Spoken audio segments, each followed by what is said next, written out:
मुझे पहले क्यों नहीं बताया कि तुम्हें इतनी पीड़ा हो रही है? तो आप अकेले इसी ऐसे बैठ जाते ना भैया।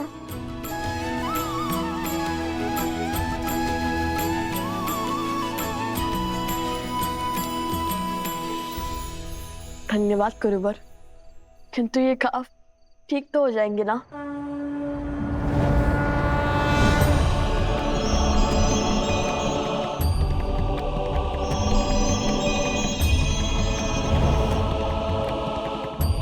पुत्र, यहाँ एक श्रापित रत्न है जिसके उपयोग से प्रकृति को नियंत्रित किया जा रहा है, और उसी मणि का उपयोग इस सिंह पर भी हुआ है। इस माया की काट उस मणि का अंत है, और तभी कुश का घाव भी भरेगा।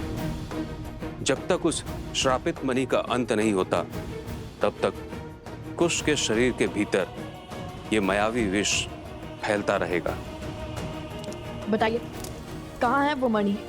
मैं अभी जाकर उसे नष्ट कर दूंगा और अपने भाई को इस कष्ट से मुक्त कर दूंगा। पुत्र, मैं तुम्हारी भावना समझ रहा हूं, किंतु उस स्थान तक पहुंचना सरल नहीं होगा, क्योंकि उस मणि की भांति वो स्थान भी श्रापित है, और वो असुर शक्ति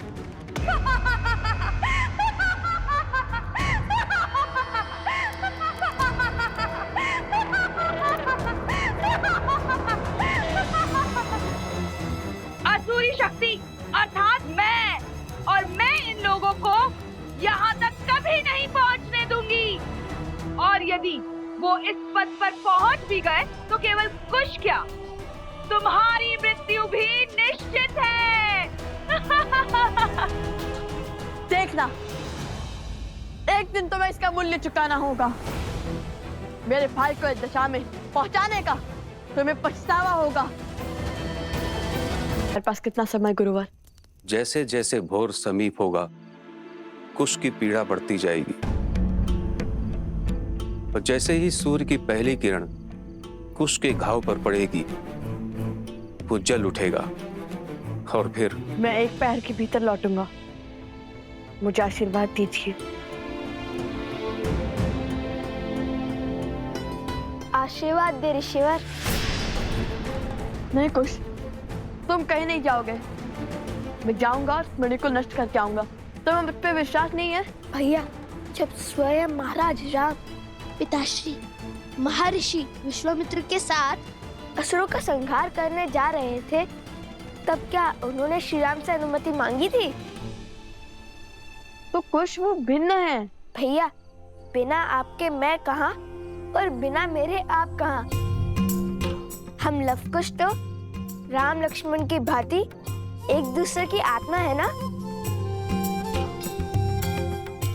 मैं भी तुम लोगों के संग चलूंगा।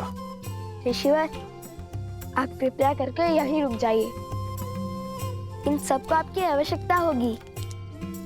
चले भैया। एक क्षण। एक मुख सूरज, एक मुख चंदा, दिए सिया के सुख आनंदा। एक एक आत यमज युगला, जानकी सुत रूप लव कुश बोला। अरे एक लकड़ी से इतने विशालकाय सिंह का सामना कैसे करेंगे हम? तुम कल माता सीता ने तो एक तिनके से रावण जैसे पापी को स्वयं से दूर रखा था, तो हमारे पास तो पूरी लकड़ी है। माता कहती है कि मानव की सच्ची शक्ति उसके विश्वास में होती है। स्मरण रहे, यदि कितनी भी विशालकाय बुराइयां क्यों ना आ जाए, यदि हम उसकी आंख में आंख डालकर देखते हैं तो वो बुराई भी घबरा जाती है। चाहे जितना बल लगा ले, तुम्हारी आंखें झुकनी नहीं चाहिए। मुख पर भय दिखना नहीं चाहिए, समझे? ये समय भय को भयभीत करने का है।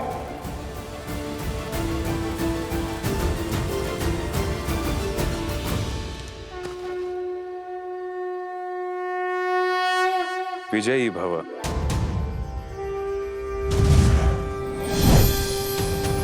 पुत्र, ये हर माया को भेदने में सक्षम है, इसकी आवश्यकता तुम्हें होगी।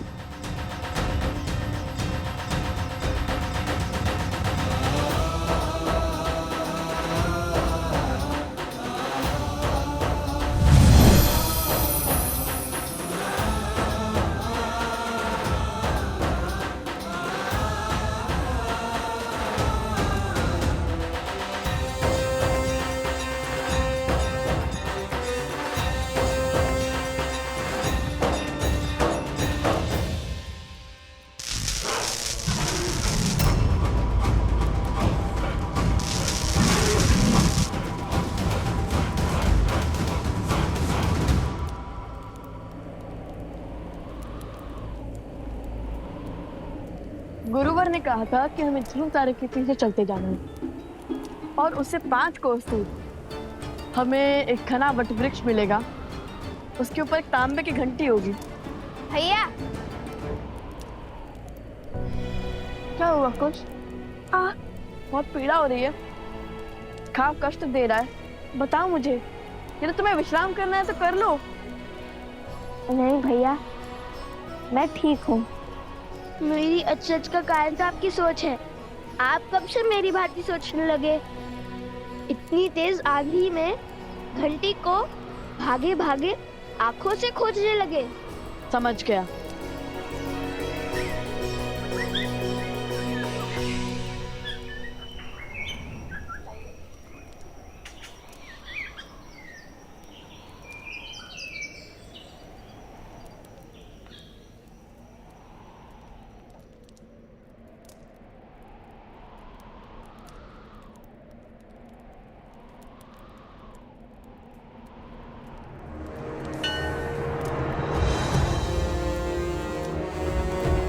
वहां उस और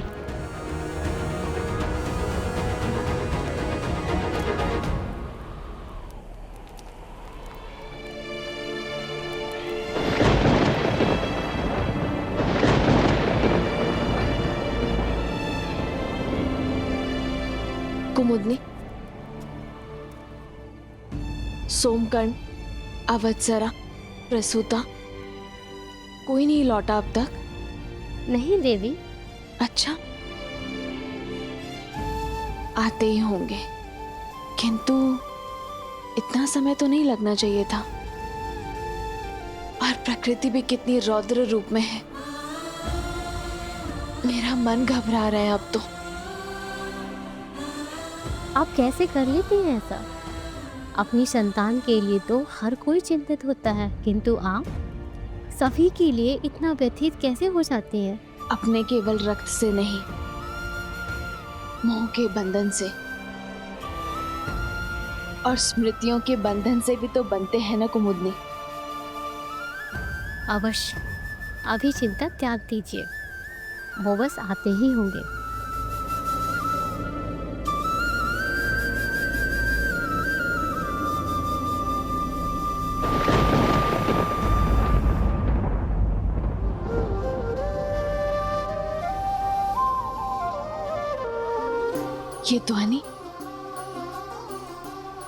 ये ध्वनि कहाँ से आ रही है?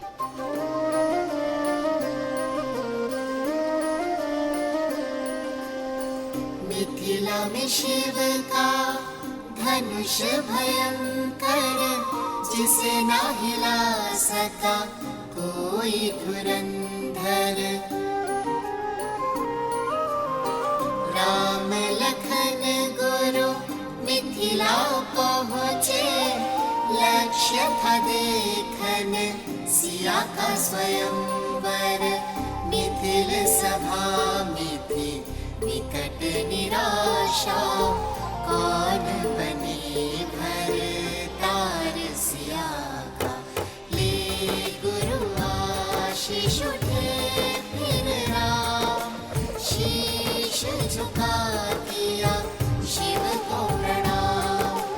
राम सिया राम, सिया राम, सिया राम, राम सिया रामायण को प्रणाम। राम सिया राम, सिया राम, सिया राम, राम सिया राम, सिया राम, सिया राम। वन देवी के पुत्र हैं, भगवान वाल्मीकि के शिष्य हैं और हम धर्म के मार्गी हैं।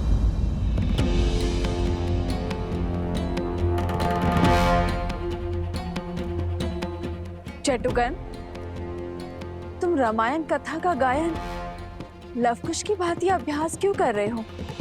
अरे लवकुश ने तो ये बात किसी को भी बताने से मना किया था। अब इन्हें क्या कहें? वो बंदे भी लवकुश को हम बहुत स्मरण कर रहे थे और हम सबको उन्होंने ही इतना प्रभावित किया है। तो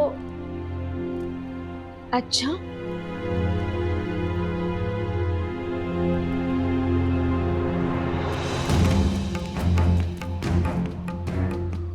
असत्य का दंड जानते हो ना? नहीं नहीं, हमें दंड मत दीजिए। तो फिर सत्य बताओ। वो लवकुश ने कहा है कि आपकी कथा का मंचन करना है। जब आपने अयोध्या छोड़ दी थी तब का भाग संसार के सामने भी लाना है। अयोध्या में मेरी कहानी कहने का क्या उद्देश्य होगा? क्या अर्थ है इसका? वो दोनों करना क्या चाहते हैं?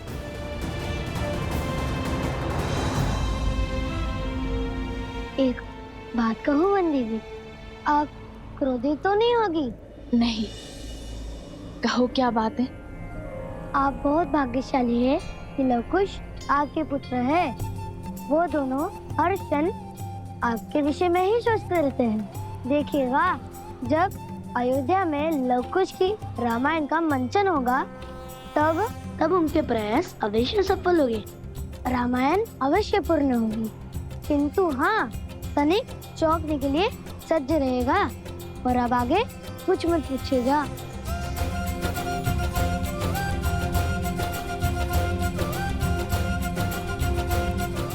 सदा उनके इन्हीं प्रयासों से तो चिंतित रहती हूँ मैं।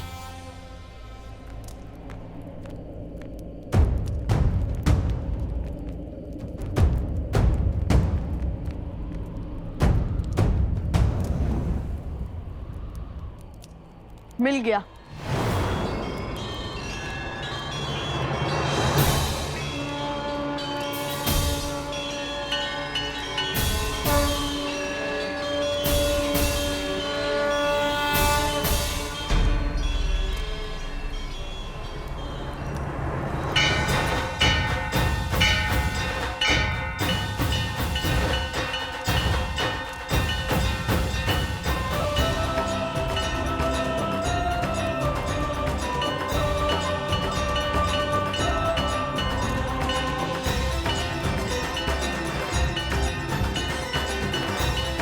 चलो, इस घंटी को ढूंढने की चिंता तो हल हुई।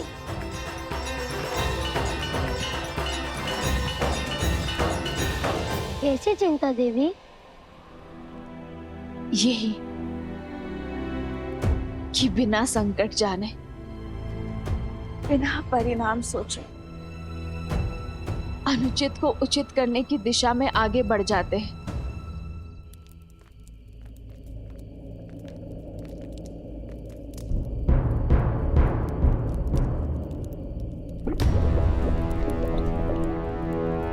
भैया, हमें बस एक सेतु खोजना है जो हमें पर्वत के उस ओर जैन शिरन मंदिर तक पहुंचा दे, जैसा गुरुवर ने बताया था।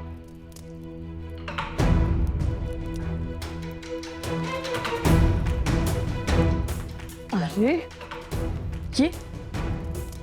ये तो टूटा हुआ है।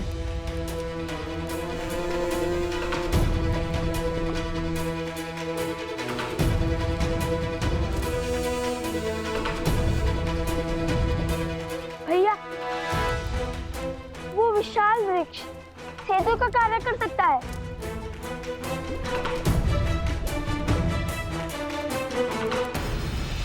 हाँ, तो कर्म उचित हो तो परिणाम की चिंता क्यों करना? किंतु कभी कभी केवल साहस से नहीं, चतुराई से भी कार्य को संपूर्ण किया जा सकता है। मैं तो बस आशा करती हूँ कि वो केवल अपने बल से नहीं, अपनी बुद्धि का उपयोग करके भी प्रयत्न करे।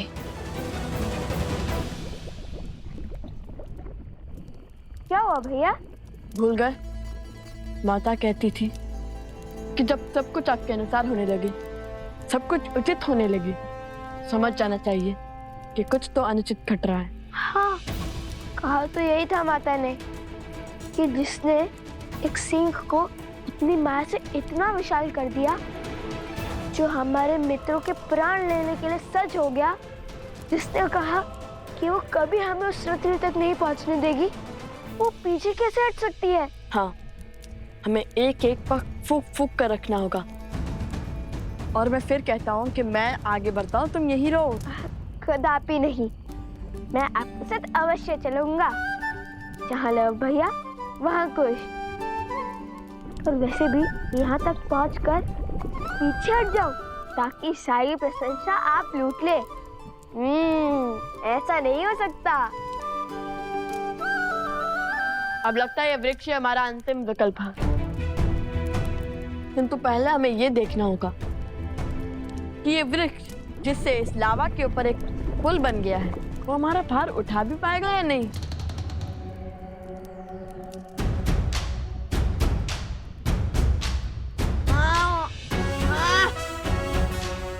नहीं कुश,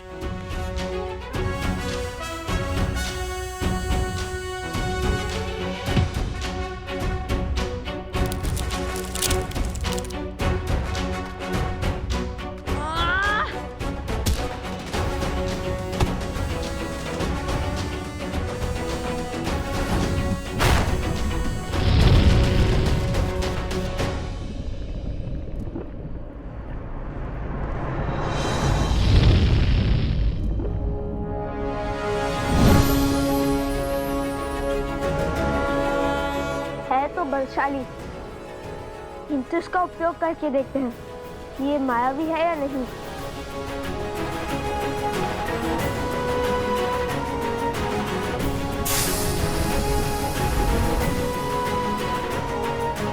चलो, माया के प्रभाव से भी दूर है ये।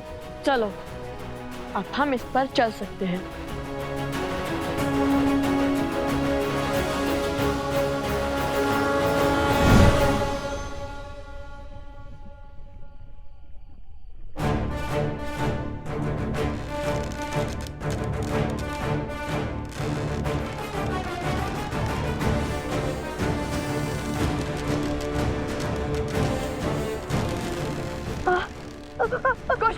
कुश।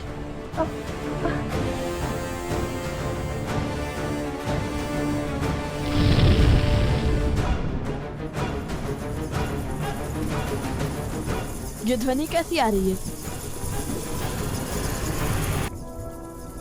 ये क्या है?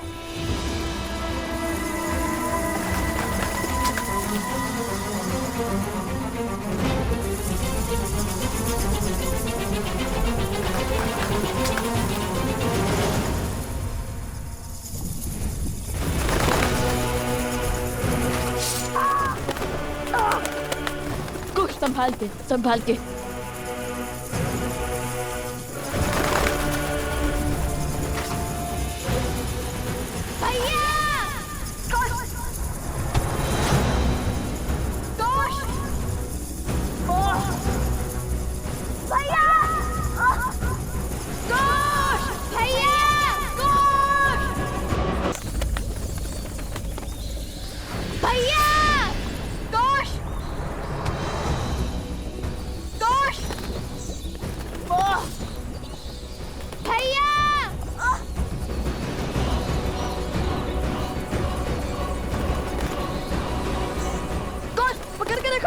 छोड़ना नहीं। कुश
कुछ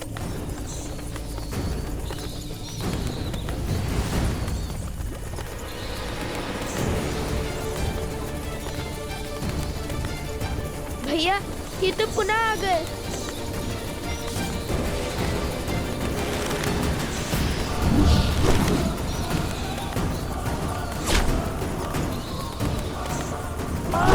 कुछ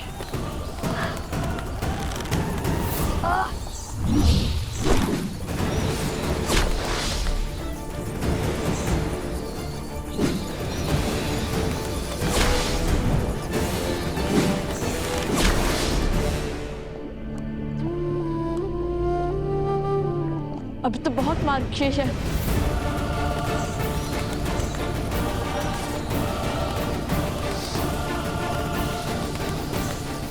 समझे तो कूदो।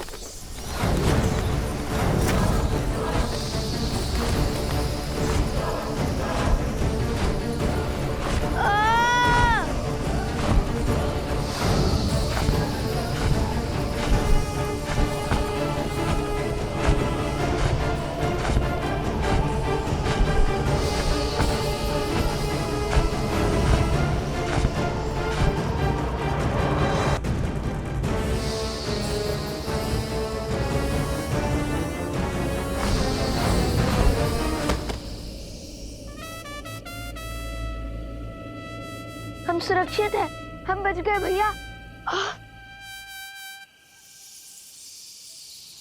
चलो अब इनका अंत करते हैं।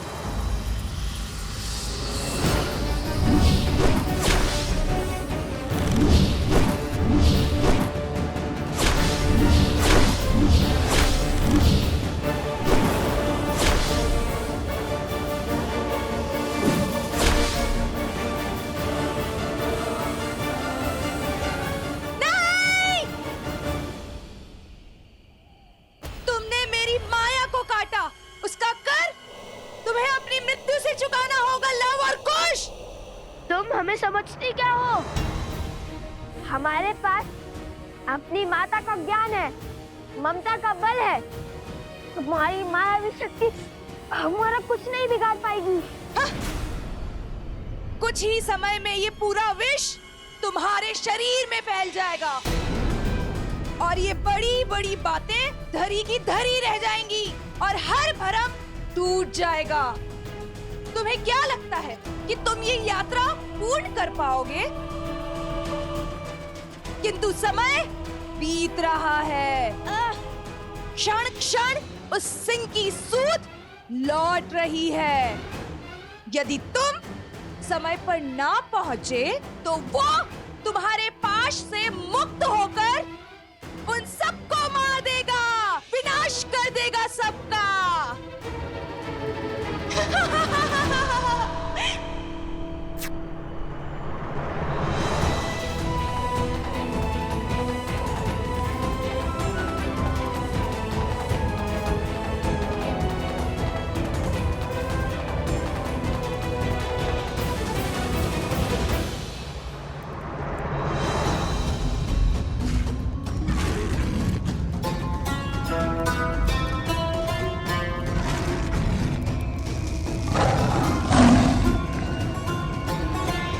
हमें भय से नहीं, साहस से काम लेना होगा। हमें अग्नि को और बढ़ाने का प्रबंध करना होगा, क्योंकि पशु को केवल अग्नि का भय ही नियंत्रित कर सकता है।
धन्यवाद। यदि आप दोनों ना होते। कुछ नहीं होगा तुम्हें। मन से भय को निकालो और साहस को स्थान दो, समझे?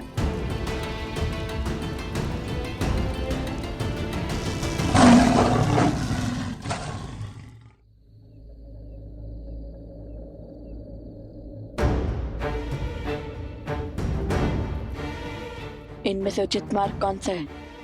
क्योंकि एक अनुचित मार्ग अर्थात मृत्यु।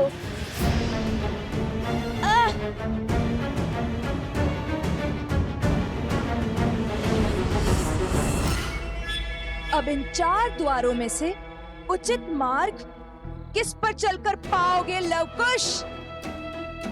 तुम्हें तो ये ज्ञात भी नहीं है कि तुम्हारे पास केवल 3 ही अवसर हैं।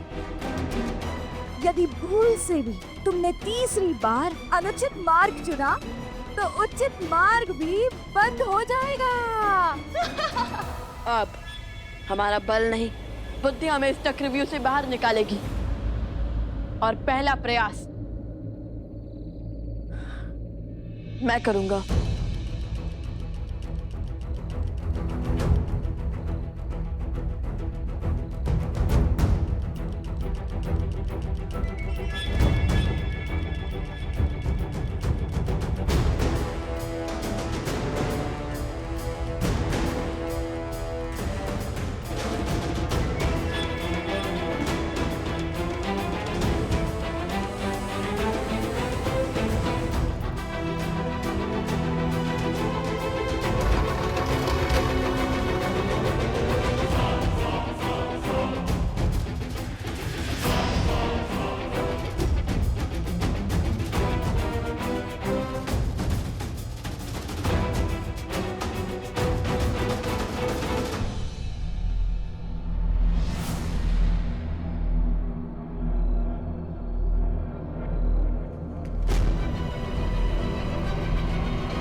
भैया, आपने तो उचित कहा था कि आपके पग आगे रखते ही आपको पीछे खींच लूं।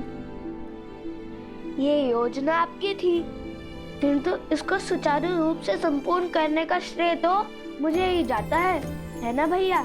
हाँ हाँ हाँ, किंतु ये मशाल बुझ कैसे गई? छोड़ो, चलो अब दूसरा द्वार भी देख लेते हैं।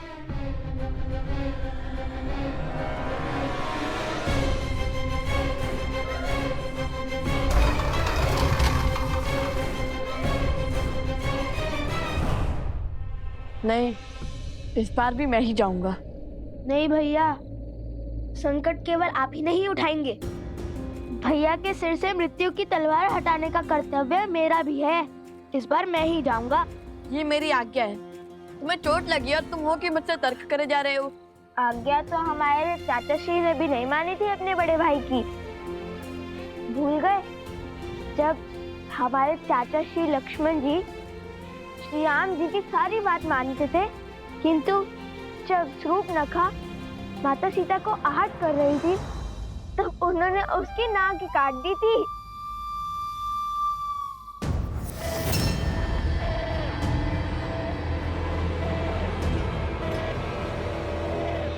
वो नाक कटी शूर्पणखा कैसी दिखती होगी? एकदम चिड़िया जैसी। ठीक है, अब बातों पर नहीं कार्य पर ध्यान दो। अब तो मेरी बात तो मानोगे नहीं ना? जाओ, तुम ही जाओ। जाओ, समय निकल रहा है।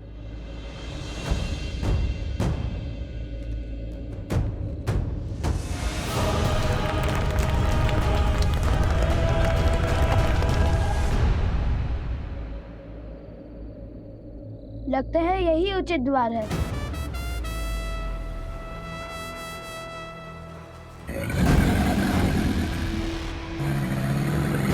कोश, कोश पीछे देखो। पीछे ही तो देख रहा हूँ। कोश पीछे देखो। कोश पीछे।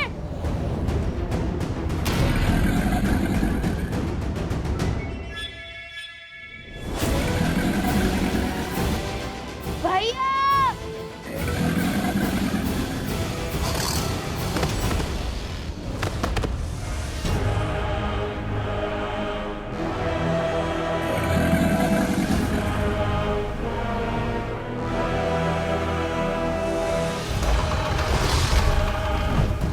दो द्वार के साथ साथ दो अग्नि भी बुझ गई। अब केवल एक अग्नि प्रज्वलित है। कदाचित इसका अर्थ है कि अब केवल एक अस्त्र शेष है हमारे पास।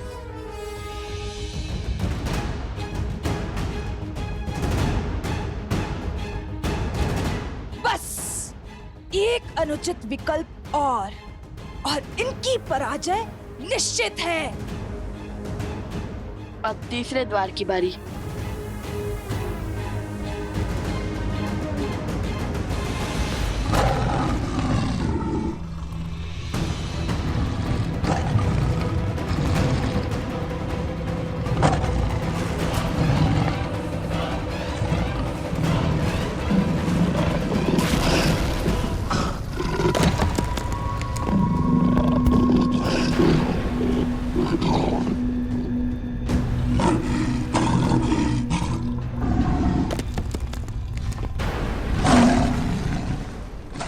नहीं बचेगा, कोई नहीं बचेगा, सब मारे जाएंगे।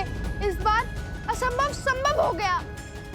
लवकुश हार जाएंगे, समय पर नहीं पहुंच पाएंगे और कुछ तो घायल भी है। आप ही बताइए, जो स्वयं चोटिल हो वो हमारी सहायता कैसे कर पाएगा? आज हमारी मृत्यु निश्चित है। संकट भारी है, हमें यहाँ से चले जाना चाहिए। हाँ, पीछे के मार्ग से भागते हैं। हाँ हाँ चलो यहाँ से। शांत हो जाइए, सब शांत हो जाइए। भागने से संकट का समाधान नहीं मिलता। हाँ, हम सबको साथ मिलकर इस समस्या का हल खोजना होगा। बल और बुद्धि से इसका तोड़ निकालना होगा। शांति, शांति। हम वो ऋषि हैं जो अपने धर्म निर्वहन के लिए जाने जाते हैं, जो अध्ययन और अध्यापन के लिए जीते हैं और समय आने पर शस्त्र उठाने का साहस भी संजोते हैं।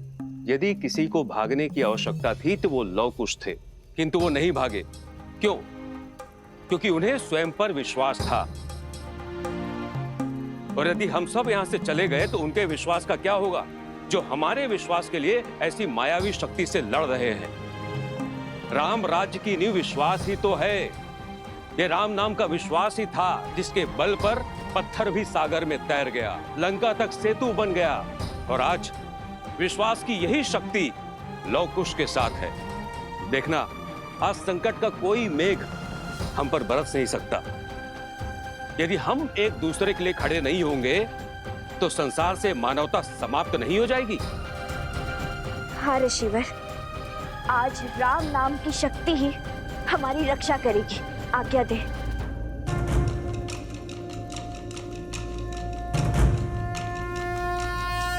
श्री रामम श्री रामम श्री रामम श्री राम श्री रामम श्री रामम श्री रामम श्री राम। इस नाम को पार करके भीतर आने का साहस इस विशालकाय मायावी सिंह में भी नहीं होगा। राम राम रामेति रमे रामे मनोरमे सहस्रनाम तत्तुल्यं राम नाम वरानने।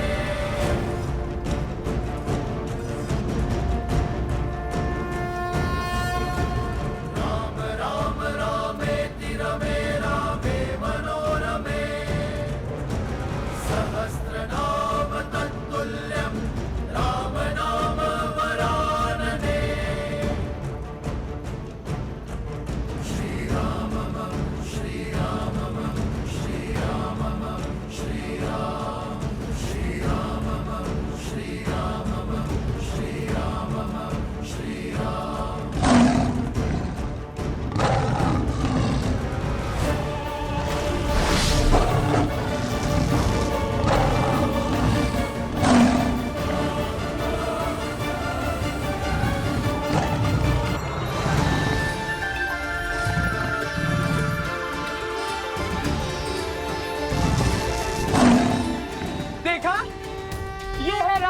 का बल। जय श्री राम, जय श्री राम, जय श्री राम, जय श्री राम।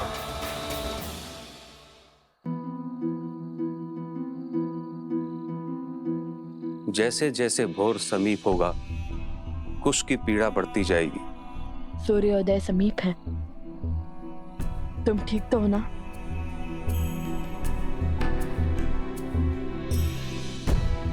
हमें शीघ्र ही कुछ करना होगा। हे प्रभु, हमें उचित मार्ग दिखाइए। श्री राम, श्री राम, श्री राम, श्री राम, श्री राम। ये क्या कर रहे हो कुश? भैया, आपने ही तो ईश्वर से सहायता मांगी थी। और गुरुवर कहते हैं माता पिता से बड़ा भगवान और कोई नहीं। तो सोचा अपने पिता से इस समस्या का समाधान मांग लूं। और वैसे भी हमारे पिता वो बल हैं जो हर छल को छलनी कर सकते हैं।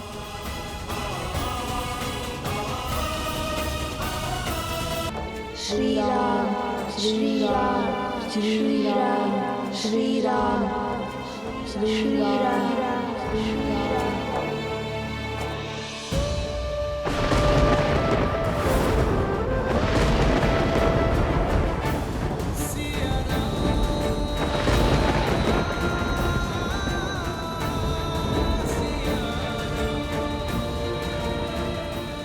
ये प्रकृति का संकेत है या ममता का आभास? ऐसा क्यों लग रहा है जैसे लवकुश आपको स्मरण कर रहे हैं आर्य, जैसे वो किसी संकट में है। श्री राम, यदि उनका मन आपको पुकार रहा है तो वो ध्वनि आप तक पहुंचे, आप उनकी व्यथा सुने।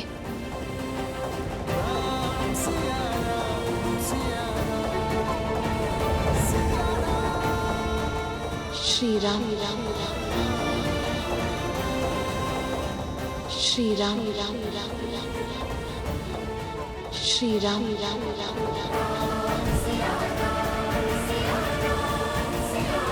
सीता।